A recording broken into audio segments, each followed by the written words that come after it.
Thanks for joining us tonight on All Access Belize. Basically, we're here to Hi Topaz. We have some other people checking in. Where's everybody from? Give me a shout out where you're coming from, and you can put it in the chat box.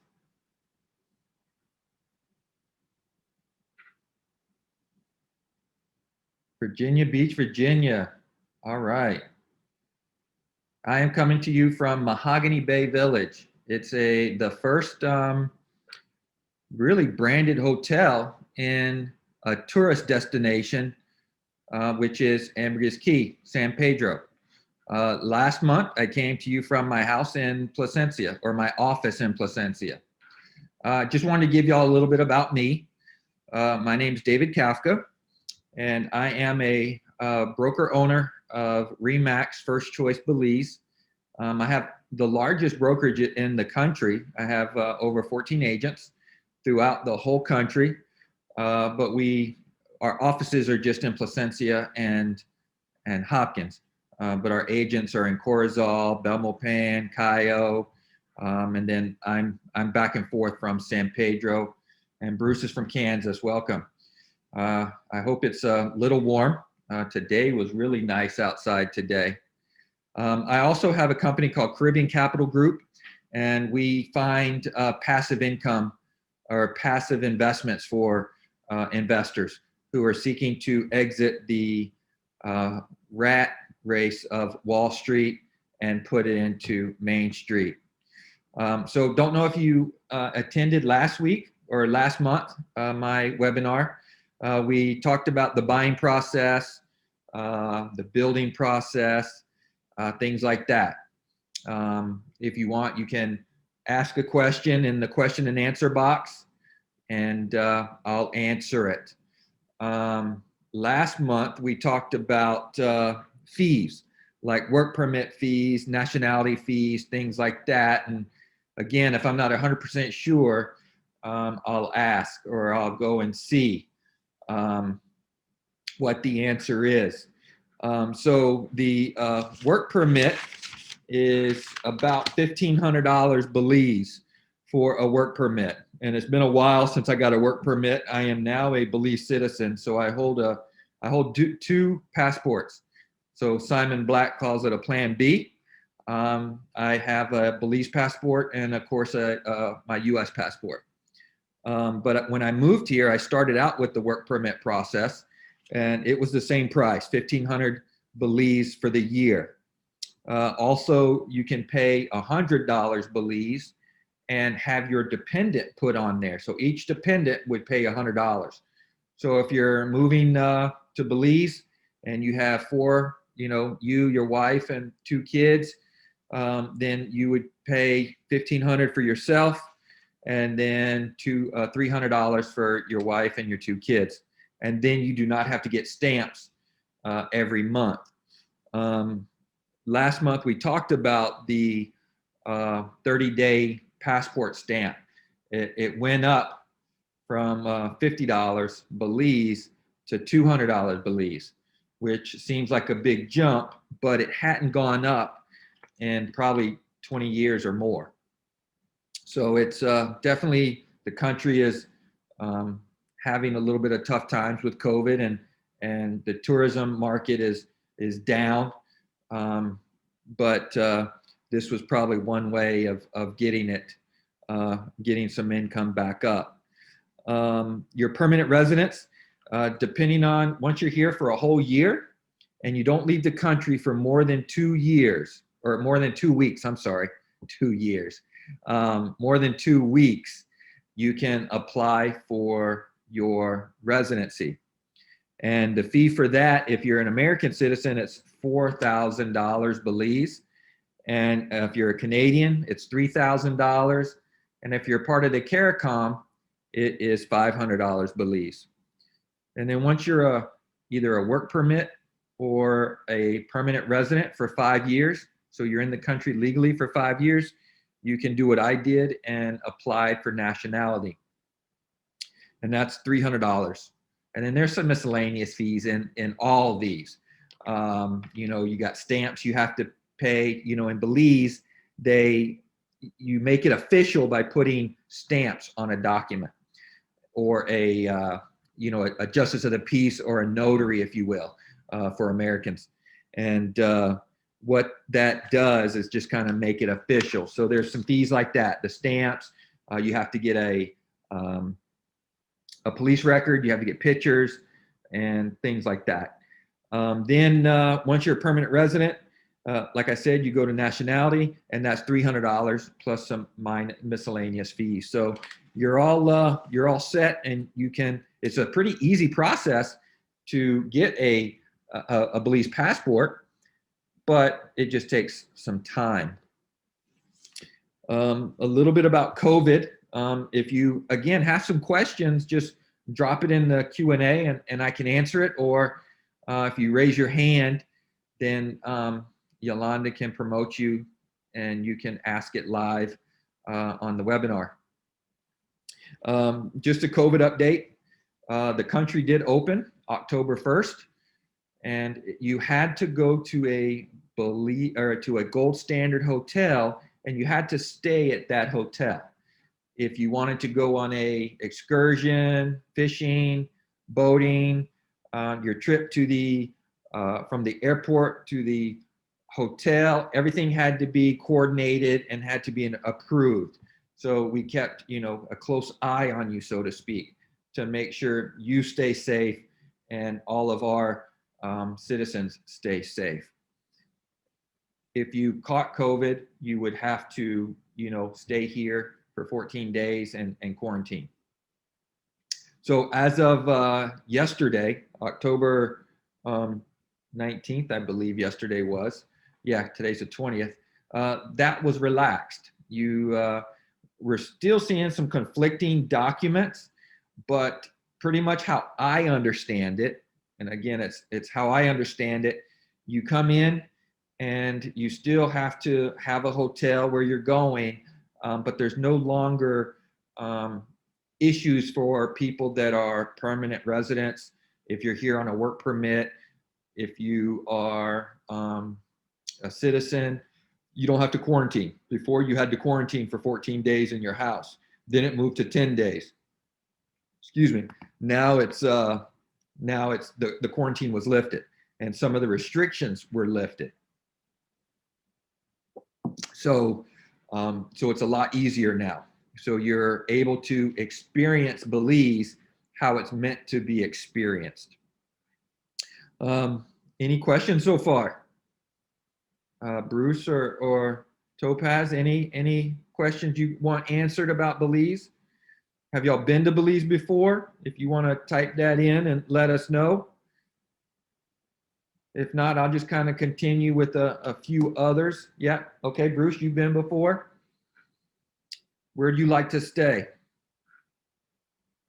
You go to San Pedro, Placencia, Caye, Key, some of those areas.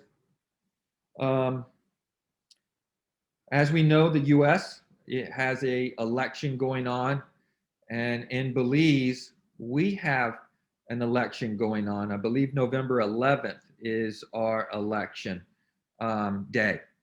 And Belize, like the U.S., has a two-party system. You know, you have the Democrats and the Republicans in the U.S. Here you have what we call the UDP, United Democratic Party, and the People's United Party, the PUP. And one's blue, one's red, and it kind of goes the same. I don't remember which one's which. You know, one's left wing, you know, kind of, you know, conservative, things like that. And then we have some independents as well. So that's kind of the difference with Belize is you have like a couple months to campaign and tell your story. And then once the campaign is over, all the signs are gone, everything's cleaned up, and it's good to go. Not like in the US where, man, I think for a year or so, you're starting to hear, political ads and things like that. So that's kind of one difference between Belize and the US. So we talked about fees, property tax, taxes. We can talk about taxes. So Topaz missed the residency prices. They were in Belize dollars. So yes, they were in Belize dollars. All fees that we talked about are in Belize dollars. When we talk real estate, we will talk US dollars. Anything not related to the actual purchase of the house will be in Belize dollars. So if we talk utilities, if you have any questions on things like that, we'll talk Belize dollars. So Bruce, you stayed in Placencia. That's my baby. I love Placencia. I've spent close to 8 years full-time in Placencia. Then the last 2 years, I've been here going on 11 years. So last 2.5, 3 years, I've been back and forth. Love both of them, but Placencia is kind of my baby. I love it a lot. So, tell you a little bit about myself. I came from Charleston, South Carolina, and came here about 15 years ago with my family, and I just decided to move here. If you're not familiar with my story, if you're hearing it again, I'm sorry, and I can move on. But came here about 10 years ago, full time, sold everything in the US except for my house. I ended up just losing my house in foreclosure, but I did sell majority of my other properties. I had a few lots. I'm a big land person. I love land. So majority of my holdings in Belize will consist of land. I do have a house in Placencia and I have a house in San Pedro. Unfortunately, I don't rent those out. I live in both of them, or I should say I have a caretaker in one and then I live in the other. And when I go to Placencia, my caretaker goes home and I kind of, I'm there, take care of my family, my fur babies is what I call them. My family's with me here in San Pedro, and sometimes they come, sometimes they don't. So I own a house in Placencia. I own a commercial property in Maya Beach. It's a 8-unit apartment complex. It's in need of repair. I bought it that way so I can do some value add and force some equity in. So I was going to start on it already, but because of COVID, we're kind of putting it on the back burner. I own a couple acres on the City River in Hopkins. That's probably one of my favorite rivers. Let's see, I own a small resort in Hopkins, and I own that with a partner, and they live upstairs. The downstairs of one of the units is my RE/MAX office, and then we have 4 rental cabanas. That's beach view. I'm working on I just put an offer in on 5 acres, and that's going to be in near the Flower Camp area. And I have 100 acres out there as well. I also own, I put in an offer on 25 acres it's an area it's a small village between Belize City and Corozal. And that, I'm just going to flip it. So as you can see, I'm heavily invested here. I have some projects I'm working on, subdividing some larger pieces of land. I think legally I can talk about them, but I'm not 100% sure, so I won't. We can definitely get on a call, if you're interested. Due to, I have a company where I raise money with investors, and due to Security Exchange Commission rules, there's some that I can talk about publicly depending on how I structure the deal, and there's some I cannot. So so that's kind of where we're at. So I see Topaz asked a question. What's the difference between a co-op or a condo and timeshare? I don't think we have a lot of co-ops in Belize, if we have any. There are condos, and basically a condo is like what we would see in the States. Somebody builds them, and each one gets what we call in Belize a strata title. And so you can live in one, you know, and you have a title. We do have some that are, let's say, a company. Let's say there's 100 shares and there's 100 units. So you buy a condo, you get a share of that company. They're both pretty safe as long as they're managed, you know, correctly, of course. However, for bank loans and things like that, a bank will not loan you money on a share of a condo. So it's definitely things you want to ask about when you're looking at property. Timeshare, there are a few timeshare places in Belize, and they work just like timeshares in the US. Condos are not timeshares. Now, on my website, you can probably see that there's some what we call fractional ownerships. And we have a few houses there, and a developer out of Dallas, Texas has built like 7, 8 houses, like 2 or 3 islands, and they're all fractional. So basically there's a company with 10 shares, and you can buy one or you can buy all 10 shares, and you get 5 weeks per share. So that's really good for if you're an investor and you want to get your feet wet. You can do that. And if you don't use the unit for 5 weeks, let's say you use it for a week, you can rent it for the 4 weeks. So that's just another type of ownership that you have here. Fees for the condos. They are kind of like the States, and they vary. So it depends on the amenities you have. It depends on the type of condo it is.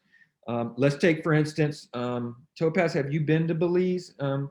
Is there any condo complex that you're actually interested in that I can give you some kind of reference? No? Okay. So let's take, there's a condo complex in Placencia called Los Porticos. It's probably one of my favorite condo complexes because it's really the largest condo complex. It is square foot wise.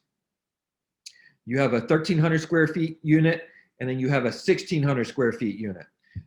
The HOA fee for there is, I believe it's $450, and that's $450 US a month. Now, what does that include? That's the big thing. So many condo complexes include certain things you don't. In Los Porticos, it includes everything except your water and your electric. So what is everything? So that would include your trash pickup, that would include your internet, your cable, your taxes on your unit, that would include your building insurance, that would include all your common area maintenance, electricity, so your pool maintenance, and they have 2 pools. So your pool maintenance, your electricity, your water for your common areas, things like that. There's some complexes that are cheaper. They're like in the $250, $300 range, but they charge everything else extra. So with Los Porticos, it's everything's included except for your water, your electricity, and your contents insurance. I didn't talk about that. So your contents insurance, let's say 35,000 US of contents would cost you about 300 US a year for contents insurance. Let's see, what else? Did we have any other questions? I don't see any others. So if there's anything else that y'all want, just let me know. So let's see, so we talked about tax. So we started to talk about taxes until we get a question going in. There's a few types of taxes when you come to Belize. If you're on a short-term basis, there's a hotel tax that you will pay. That's 9%. If you own a investment property here and you're a nightly or weekly renter, that would be a 9% hotel tax. If you are long-term, which would be a year and above, in Belize, that's a year and above, there's no hotel tax. So you would just pay a standard 1.75% business tax. If you pay your hotel tax, then you only pay as an owner 1.75% business tax. I'm taxed the highest at real estate, and that's 15%. And again, it's a flat tax, not like what we have in the US. So you don't get deductions, you don't get nothing. It's on your gross. So if I make $100,000, then I pay 15% of that. Property tax here is very, very low. Let's say my farmland, my 100 acres, my 5 acres, my 25 acres, all that's about 50 Belize an acre a year. My house in Placencia, since Placencia is a village, the property taxes are very low. I pay like 25, 27 Belize dollars a year. My house in San Pedro, because San Pedro is a town, it's 160 Belize dollars a year. San Pedro has approved to go up to 250 or 350, I believe, but it hasn't yet, because so many locals couldn't afford that. Then we have a tax rate depending on what you do, business tax, or the business tax it just depends on what you do, and that's how you're taxed. So we talked about the COVID update. We talked about some of the fees for coming to Belize and living in Belize, as far as a work permit or a dependent. We talked about the election a little bit in Belize, what it looks like, and taxes. Is there any other questions? Everybody's kind of quiet tonight. I need help with this. I want y'all to take advantage of my knowledge. Any word on when the airport up by Riversdale will be open? Boy, Bruce, that's a good question. It actually is open right now, because our airport in Placencia is closed. So it's getting our airport in Placencia, our little airport in Placencia, is getting the runway. The runway is being extended. So they closed our airport for a few months, and they're landing at the Riversdale airport. But I assure that is not what you were talking about. That airport is privately owned by about 5 people, and 4 or 5. And so they have pretty much, the airport is finished except for the final coat. And that final coat is a continuous pour, and it's going to be quite expensive. So what will happen is, they're raising some money, or they want to raise some money to finish it. And then once it's finished, then it will open up as a private airport. I believe they need around $30 to $40 million to make it a true international airport. What we would consider like Belize City,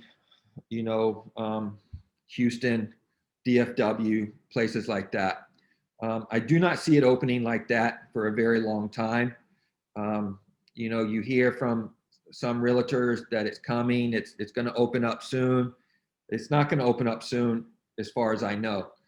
One of the principals, there was a lot of bad publicity on that airport. Somebody's in jail, went to jail last year about, it was a Ponzi scheme, a $21 million Ponzi scheme. So a couple people went to jail for that.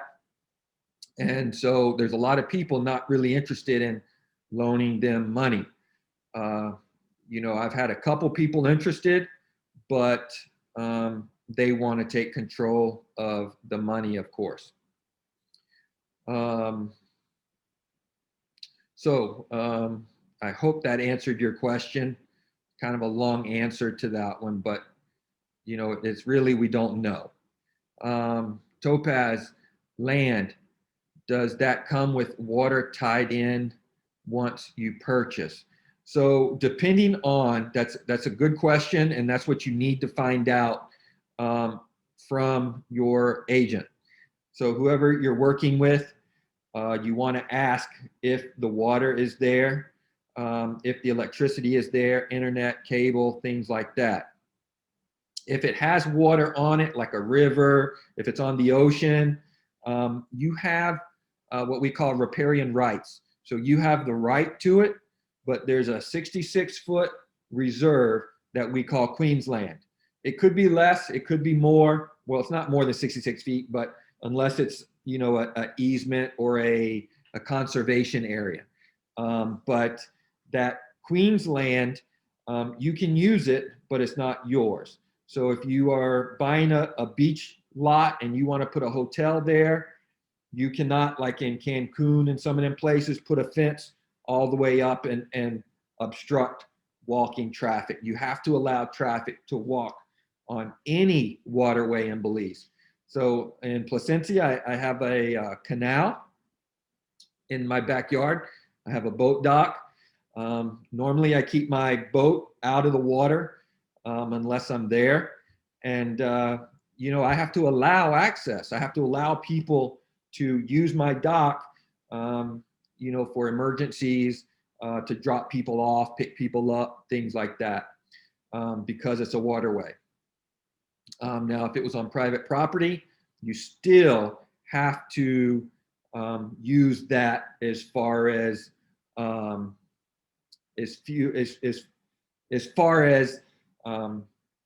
you know, riparian rights. You can use it, but you have to allow other people to you know, access. So Dean, welcome, Dean. Yolanda, you're going to ask a question. No, that's for Dean. Oh, okay. Dean's going to ask it. No, just that you're going to answer his question live. Oh, I'm sorry. Okay. Sorry, guys.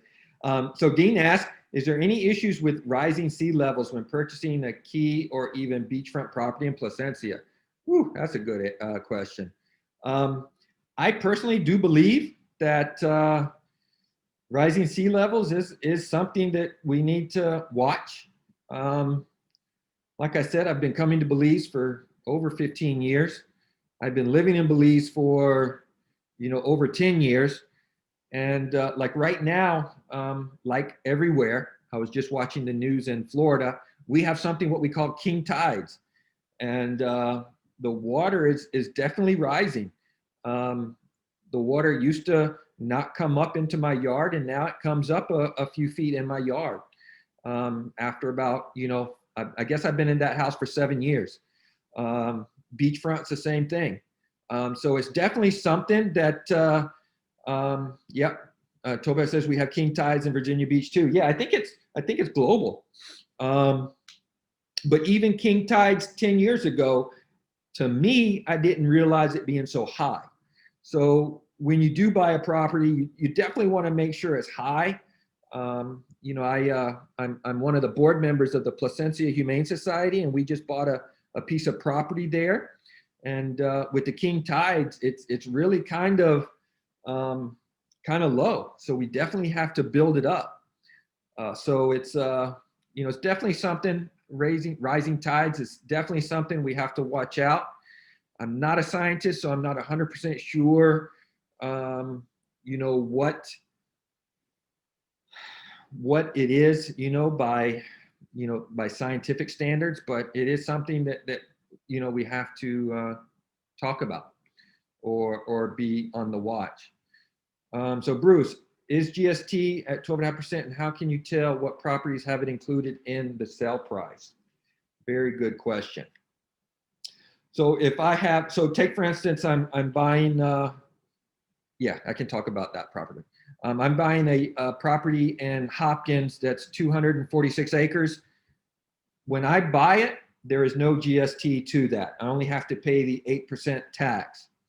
When I split that up into 4-acre farms and 3/4 acres on the river, I am then triggered to pay the GST. So when you take a lot and subdivide it, the GST is triggered. If you build an apartment complex, then the GST is triggered. So like we talked about Los Porticos earlier, when the developer paid those or sold those, GST was triggered and they had to pay that. Now, is it included in the price or is it excluded in the price? There's no law that states you have to include it, you don't have to include it. So it's something you have to make sure you find out up front. Because if it's not included, let's say it's a $150,000 condo, then you're going to have to pay the GST on a new condo and the 8% tax. Now, majority of the time, the developer will include that GST and he'll take it off of his price. Now, let's say I bought a unit at Los Porticos as the first time owner, the GST was paid. When I go to sell it, there is no more GST. So it's only on the first time purchase. Whereas the stamp tax is triggered, that 8% is triggered every time you transfer the property. So that's why when you're buying a property here, you have to make sure that you are putting it in the title you really want it in. So take the time to think about if you want it in an entity, what type of entity? Do you want it in a US LLC? Do you want it in a IBC? Do you want it in your name or do you want it in a Belize company? Because every time you transfer it, you have to pay that stamp tax again. Sometimes we're allowed to, let's say, cut it in half. So if, let's say on a divorce sale, or you're adding your wife, you got married and you're adding a spouse to your title, usually we can, pay half the stamp tax because you're really not transferring the whole thing. You're just adding somebody. Dean asked, I always hear about bare land being filled. What does that mean and how long does it take before you can build on it? Another good question. So we have what we call reclamation or reclaimed land. And I know they do it in the States and Canada as well. Maybe not as much, but in Placencia, a lot of the lagoon side, for instance, San Pedro as well, but let's take Placencia, as all of our people that are on tonight are very familiar with Placencia. On the lagoon side, you can see maybe some water, some mangroves, and it's a thin water, like on high tide, you'll see some water, low tide, you won't see any, or you'll see, other subdivisions. And what they'll do, or what a developer will do, is he'll cut canals in and he'll use that sand in the canal and build up land. And actually the piece of property that we bought for the Humane Society is that. It's a reclaimed parcel. And you really want it to sit for a good 6 months or longer.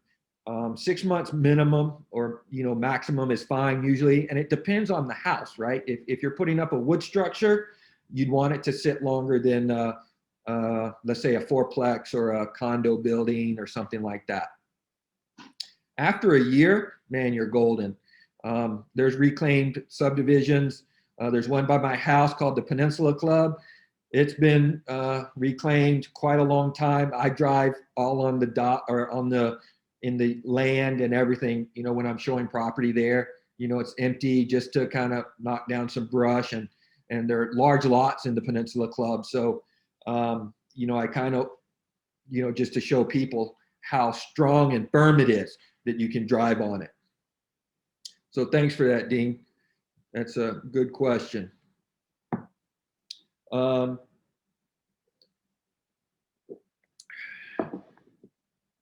TAD. Bruce, tell me what TAD is.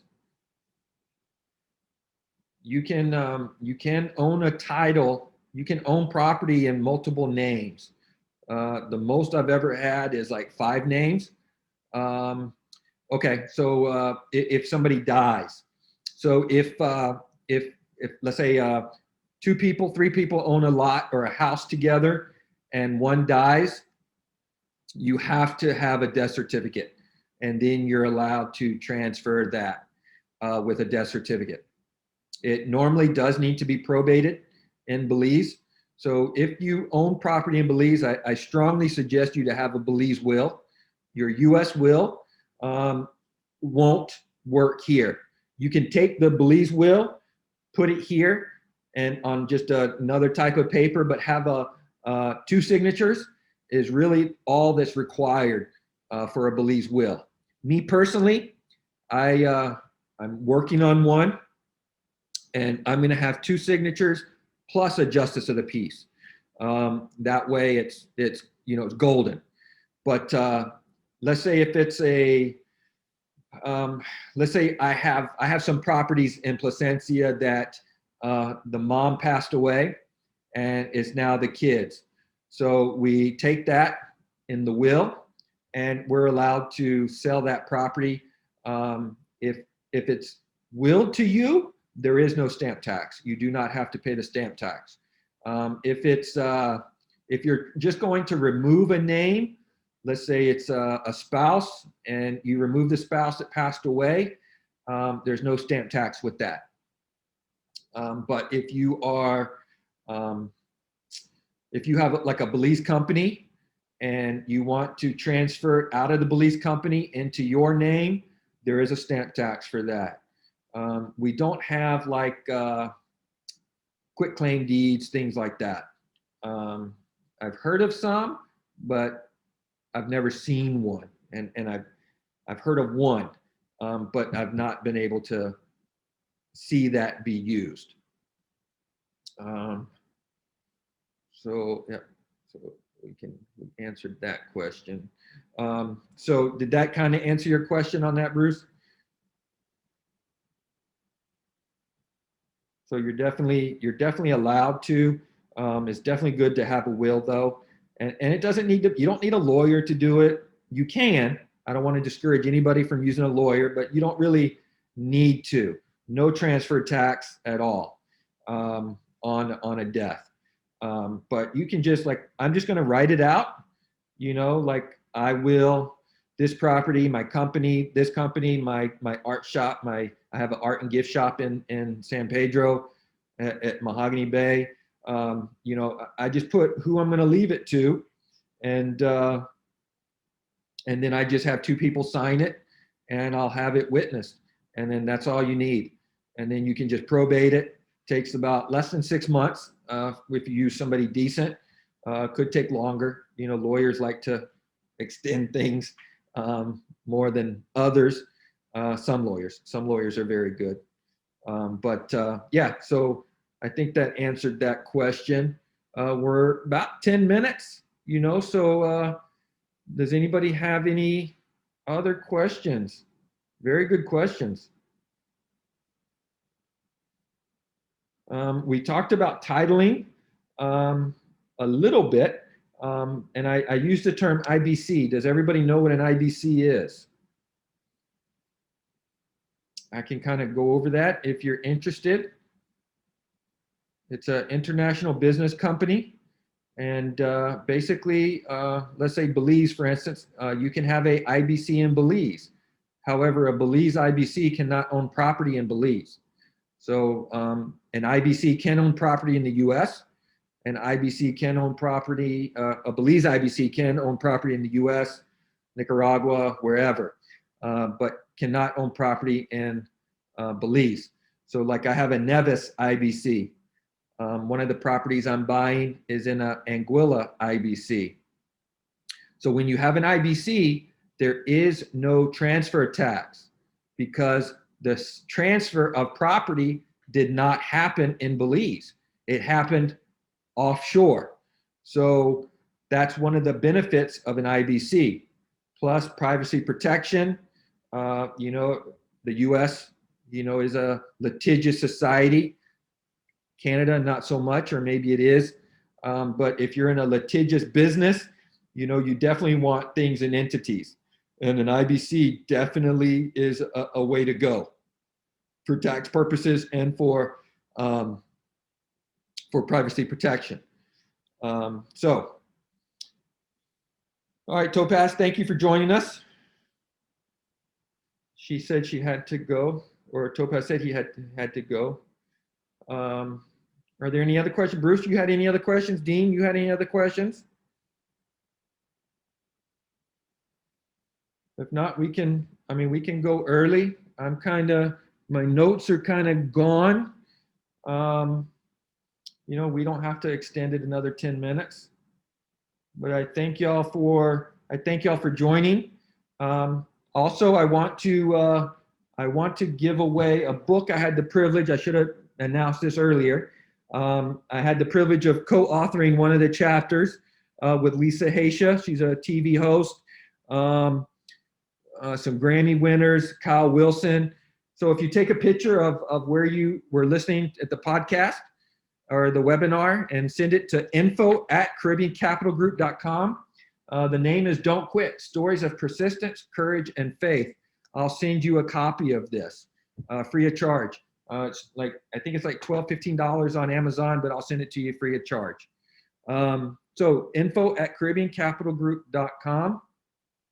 Yolanda put it in the box. Hopefully we get Topaz in there before she left. I totally forgot about that. And we'll announce when next month's webinar is, and plan on having a guest speaker, probably another expat who moved here, so we can ask questions about that. They moved here a little bit closer, like just moved here.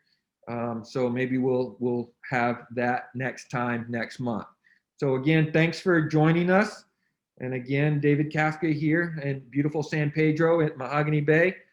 And if you have any other questions, please feel free to send them to info@Caribbean Capital Group, and we'll be happy to answer them for you. Thank you.